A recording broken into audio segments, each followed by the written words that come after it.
Hello there, Rabbi. I don't know which rabbi. We have a special guest today, Rabbi Schusterman, who's given me permission to call him Rabbi Kushi. I love that name. Thank you, Rabbi. Who You're has come welcome. to discuss one of our previous recordings from June 19th with Rabbi Block. So, my name is Kushi, and whenever someone talks about the Cushite woman in the Bible, it's always interesting to me because I've been accused of usurping that name.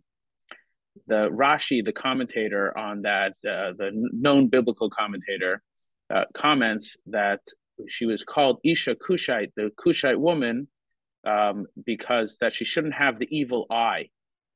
And Rashi says a cryptic line over there where he says, like a person calls his good-looking son Cushi. And I always wondered if there's anyone who took that comment to heart. My father had six boys, and I'm number seven, so I guess I'm the good-looking one. One of the things that I wanted to mention before we get started is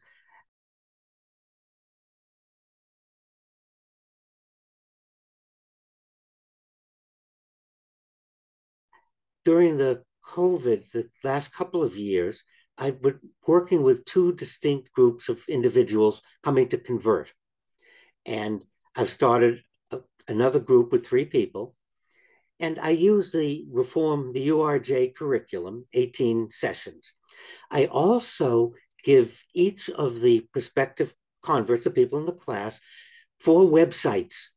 And I ask them to visit the websites after each of our subjects. And it's the Reform website, the Conservative website, the Renewal website, and the Chabad website. And one of the things I ask them to do is after each class, visit the Chabad website for every class. The others, you can go through them if you want, if you don't. The Chabad website is an incredible tool. I wanted to tell you that for the Torah portion, for putting in our topic. And as you mentioned, our medieval commentator Rashi, it's a way for individuals who have never heard of some of our commentators that the Chabad website presents them in conjunction with the weekly portion. And so I just wanted you to know that, and the other thing I forward to people are they weekly comments? Are My they every weekly week? blog. Yeah, I send that out to the same group of people because they're thought provoking. And even if we don't discuss them in class, they provide key and on different subjects on introspection or on the Torah portion, whatever you may be speaking. So I want to thank you for that. And I did want to mention the Chabad website because it's a real asset. I also give everyone the link to Safaria so that anything, I'll reference it or ask them to go look it up yourself. So they have There you access go. to our traditional material. And as you know, with me, you're always going to get honesty, and at least there's some people who you can agree with and disagree with, but some people, when you disagree with them, you're no longer in a relationship. And you and I, thank God, since we moved to Harford County, even before we moved, you told me, and I'll never forget it. You said, "You're not a competition. You are a lighthouse, and your job is to be a light for the ship passing in the night." So I've always been grateful for that line, which gives perspective. And while when a person goes through a conversion that's not the traditional conversion, I may not give them a bar mitzvah, and sometimes they get very upset at me, saying, "Oh, why are you being so rigid? Why don't you accept me?" And you've heard me use the metaphor before, as you just mentioned about you wouldn't do the bar mitzvah, then I view us as cars on a train, and it's the Jewish train. And as you mentioned, we want to make sure every Jew stays on the train. And that means being able to move between the cars. It also means that each car can have its own views. As the conductor of this train at the moment, I feel obliged to ask for your tickets, please. Uh, uh, now that we've established mutual admiration and respect, we want to go on to the subject at hand, which is Numbers 12, verses 1 through 16, which is the crux of the hub of the conversation, as it were.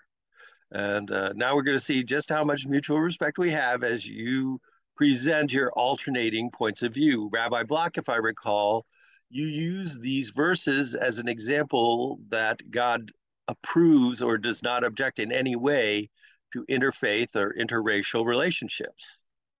Is that correct? Yes, and one of our reasons today is to give Kushi so that people can hear two distinct and make their own decisions or decide, rather than one of us right, one of us wrong. And so what I messaged Rabbi Block is, so the interracial relationships, the Rebbe once wrote to someone, the Lubavitcher Rebbe of blessed memory once wrote to someone that the Torah is written black on white and it's colorblind. Someone asked the Rebbe if they can have an interracial marriage. And I'm in no disagreement. There, according to most opinions, either Tzipporah was from Ethiopia and was a dark-colored skin or not, Moses' wife, but the Torah definitely has no issue with interracial marriage. At the same time, I disagree with this hypothesis that there's any reason to believe that Tzipporah wasn't Jewish. The fact that she was, or even if it was Tzipporah, if the Isha Kushit was Tzipporah, what reason would there be to believe that she specifically was not Jewish? So what I was messaging to Rabbi Block was, I don't see the source in the straight biblical text that she wasn't Jewish. So I don't think you can infer from those verses that the Torah encourages encourages, or at least doesn't discourage, interfaith marriage, especially in the Torah portion that we read yesterday, where the Torah says clearly that one shouldn't give their son to their daughters or their daughters to their son, lest they lead them astray. Now, what about Jethro? Where does Jethro fit in as Moses' father-in-law?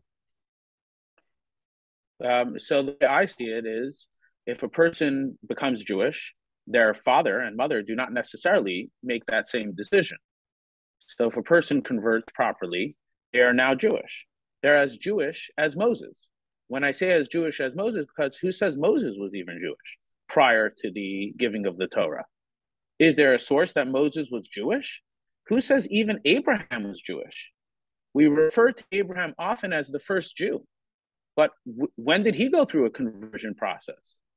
For our forefathers, I believe that the Jewish people as a whole converted in mass prior to the giving of the Torah. And that's one of the reasons Sinai? why. Are you thinking, at Sinai. Kushi, you're thinking that at Sinai, with the giving, that was the moment when was it 40,000, 60,000? How many of our people were at Sinai? I just a minimum of 600,000 men between the ages of 20 and 60. So I would assume, let's say 3 million, 2 million. Let's just give it, but I'll even take it a step further and say it says that they all went to the mikvah. They all had to wash themselves a few days before the giving of the Torah. So perhaps that was the mikvah. And then the giving of the Torah, when they said, Na'aseh v'nishma, we will listen and we will do, that was them accepting the yoke of the mitzvot. So like this, they've done, and the circumcision they already, either they had or they did at that time, in that time frame. So they've gone through the entire conversion process right then. So then if we would want to look at Abraham, Isaac, Jacob, Rebecca, Rachel, the matriarchs and patriarchs, in terms of Jewish, not Jewish, we would use Mount Sinai as the moment when our people became Jewish.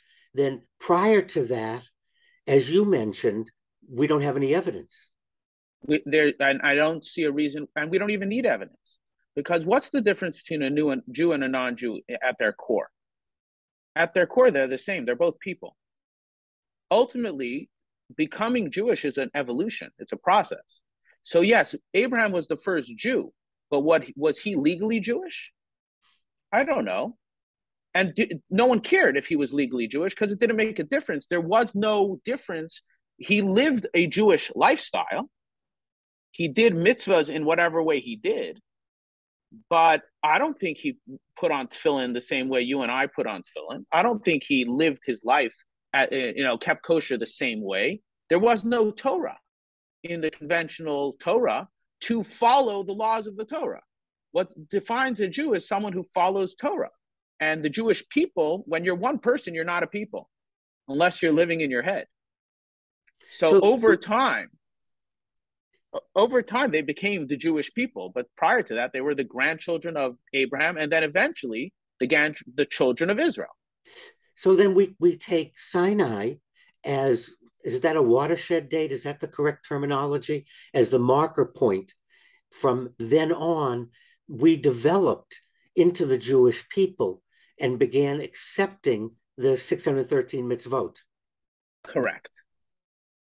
That's how I would view it. And I'll even take it a step further. It says Nasa v'nishma then, and the Talmud, the rabbis in the Talmud say that when did they really, really accept the Torah? In the time of Purim, in the book of Esther, when it says Kimu v'kiblu, they fulfilled and they accepted. So that was, again, another watershed moment when the Jewish people, despite being in exile, despite having lived experience, they then once again accepted the Torah and reaffirmed, or what one may refer to as renewing their vows. So then what we want to think of is Judaism evolved into steps. We have these landmark, these watershed moments when it's renewed, but at a higher level with more understanding and more teachings. So that what would be the next watershed after Esther? I would say, so Esther was between the first and second temple. Mm-hmm. And I would say after that is sort of, I guess, when the Talmud was printed, was first developed, I guess, at the end or in middle of the beginning of the second temple. Second century. Yeah. So, so if you think about it, that would probably be the next big moment when there was codified the official, this is the Jewish law, and as the Maimonides writes, and no one could argue. That's when it was canonized. So go ahead, Joe. No, so if I'm understanding the conversation correctly, and what are the odds of that? Are you saying, Kushi, that it's an evolving, becoming a Jew is an evolving process, or has it, at that point that you described, was that where it was set in stone and there were specific rules that had to be followed? And does that include the inclusion of other races and religions into the Jewish community? Did I say that right? So I would say it's exactly that. There's, prior to the giving of the Torah, anyone who wanted could join the family of the Jewish people. Technically, practically, from a technical standpoint, people didn't really. But Rebecca, what makes Rebecca Jewish? She grew up in Laban's house. What makes Bilhah and Zilpah Jewish? I mean, there's no place that I know of that it says that they converted. There's commentaries that would prefer to say that they converted, but there's no location that I know that it says biblically or even in the rabbinic literature that says we know they converted on this and this day. So what makes them Jewish? Ultimately, Jewish law is developed, and then God at Mount Sinai gave over, saying, this is what I would like. If you want to join my club, here are the requirements to entry. If you want to join my club, here's the rules. And those rules became established. Now, how those rules are played out on a purely technical level, if a person follows the checklist, they're Jewish. But they didn't know. How do we know if the person followed the checklist? So they established the bet din. So the checklist started to include that you have a verification process that the checklist was followed. And Well, here in DC, nothing's official unless you get the certificate, unless someone, and that the Bet Dean would give the hechsher, would certify that the individual had learned and was practicing, standing as witness for the Bet Dean then stands as a witness for the Jewish community that the individual has fulfilled the requirements. well, it's all about the paperwork, as we all know very well. Well, thank you very much. This is such a delight, not having one but two rabbis to say thank you very much for your wisdom and for sharing it.